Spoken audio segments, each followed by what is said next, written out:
manger vegan et local, ça s'apparente un peu à trouver la quadrature du cercle si on parcourt les livres de recettes véganes. On va utiliser de l'huile de coco, des dattes, du soja, de la quinoa, du sirop d'agave, etc. Bref, plein de produits qui viennent de loin si on habite en Europe. Alors comment combiner ces deux grandes tendances très en vogue, le vegan et le local ? Je viens de tomber sur un livre très intéressant à ce sujet. Il porte le nom de Végional, pour vegan et régional. Son auteur, Stina Spiegelberg, y livre de bons conseils. Voici donc des suggestions glanées dans ce livre Végional et ailleurs. Mais avant toute chose, je vous précise que je ne suis pas végane moi-même. Je cherche seulement à réduire ma consommation d'aliments d'origine animale et je trouve que les recettes véganes sont souvent inventives et bonnes. Par ailleurs, je suis très sensible à l'origine de ce que je mange. Je trouve ahurissant d'acheter des aliments qui viennent du bout du monde, surtout quand on peut trouver quelque chose d'approchant, produit pas loin de chez soi. Revenons au vegan et au local.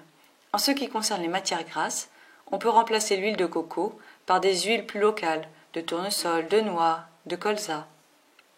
À la place des noix de cajou, souvent utilisées par les véganes pour faire des pâtes à tartiner ou des substituts de fromage, on peut se tourner vers les graines de tournesol. En matière de céréales et de ce qui y ressemble, on peut se focaliser sur celles cultivées en Europe. Outre le millet, l'orge, l'épeautre, etc., on trouve à présent de la quinoa ou du sorgho d'origine France. Le sarrasin, plutôt connu sous le nom de blé noir en Bretagne, est aussi très facile à trouver en local sous forme de farine.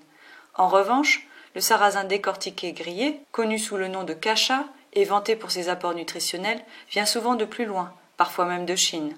En France, les producteurs de sarrasin décortiqué se comptent en effet sur les doigts de la main. Pour les sucres alternatifs, il n'est vraiment pas facile de se fournir localement. On lit souvent les bienfaits du sirop d'agave ou d'érable, du sucre de coco. Mais ils doivent beaucoup voyager pour arriver jusqu'à nous. À leur place, on peut toutefois utiliser des concentrés de jus de pomme ou de poire, comme ici le Birnel de poire qu'on trouve en Suisse. Il peut remplacer le sucre dans la pâtisserie ou servir de pâte à tartiner.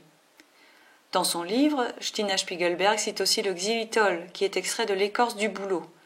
Je n'ai jamais essayé, j'avoue que son nom ne m'emballe pas. En Allemagne, on l'appelle souvent sucre de bouleau, Birkenzucker, c'est déjà plus engageant. Enfin, les dattes sont souvent utilisées dans les recettes de desserts véganes pour faire le fond de tarte de cheesecake ou pour sucrer les brownies. On peut aisément les remplacer par des pruneaux d'Agen, pas des pruneaux d'Amérique du Sud. N'hésitez pas à me faire part de vos commentaires et idées sur la combinaison du vegan et du local. À bientôt!